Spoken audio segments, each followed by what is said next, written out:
Alors l'intérêt de la mission, c'était de pouvoir, la partager avec le président de la commission médicale d'établissement du CHU de Rennes, ce qui était une bonne façon de challenger des visions sur, une organisation hospitalière à un niveau stratégique. Je crois qu'en fait, on est revenu avec la conviction que, aujourd'hui, il ne faut plus parler, d'application,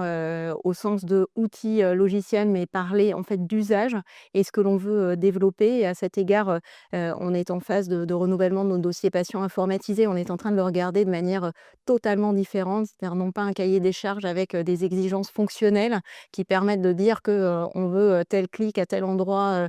sur, tel niveau d'écran, mais bien en fait réfléchir à ce que l'on veut construire.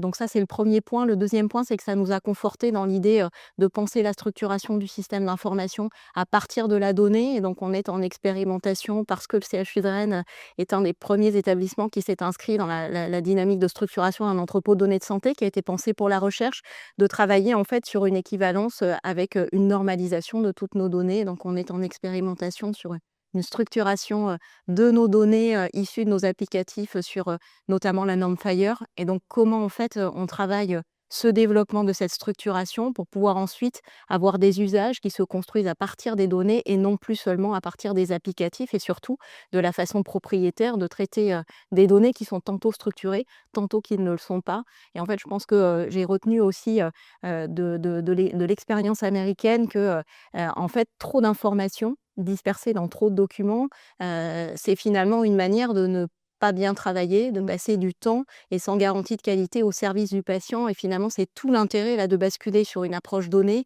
et de considérer que plus on va structurer toutes les données qui sont, dans nos outils, y compris les données non structurées, c'est-à-dire celles qui sont, dans des documents et plus finalement on facilite la capacité du professionnel à bien se positionner dans la prise en charge du patient au moment où il a le patient face à lui.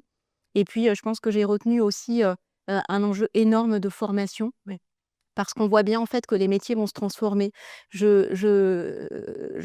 suis plus interrogative sur, l'idée de métiers qui disparaissent au profit de métiers qui vont apparaître. C'est vrai qu'on peut interroger, par exemple, la place des médecins et des soignants, puisqu'on voit qu'en fait l'intelligence artificielle telle qu'elle est, utilisée en tout cas en Californie alors c'est vrai que quand on est dans la Silicon Valley, sans doute que l'influence du numérique est plus forte, mais on voit bien en fait qu'il y a une capacité à faire plus et on peut même se dire finalement, est-ce que, ça ne pourrait pas faire à la place? Je suis assez convaincue qu'on est très loin en fait de cette vision peut-être,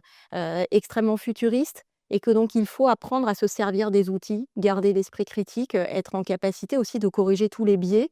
puisqu'on voit que les études commencent à montrer que plus les modèles, de langage naturel et d'IA en fait se structurent et finalement, plus il y a des risques, qu'ils perdent en fait, en pertinence au fur et à mesure, de leur entraînement et de leur élargissement. Donc il faut garder en fait la vision humaine et c'est de travailler à la formation. Donc évidemment la formation continue, comment en fait, on s'assure que les professionnels, sont en maîtrise des usages que l'on propose et sont même en maîtrise de la capacité à les construire, au service de leur métier, au service de la prise en charge des patients et comment on travaille parce qu'on est un hôpital universitaire avec, notre université, avec nos UFR de santé pour penser aussi à les parcours de formation des plus jeunes en intégrant en fait cet incontournable aujourd'hui qui sera en fait de travailler le soin avec, le numérique en appui et parfois même, de façon extrêmement poussée et ce qui, devrait, garantir en tout cas de mon point de vue que, on garde l'idée, de la qualité et de la sécurité des soins parce que ça doit être en fait le sujet sur lesquels,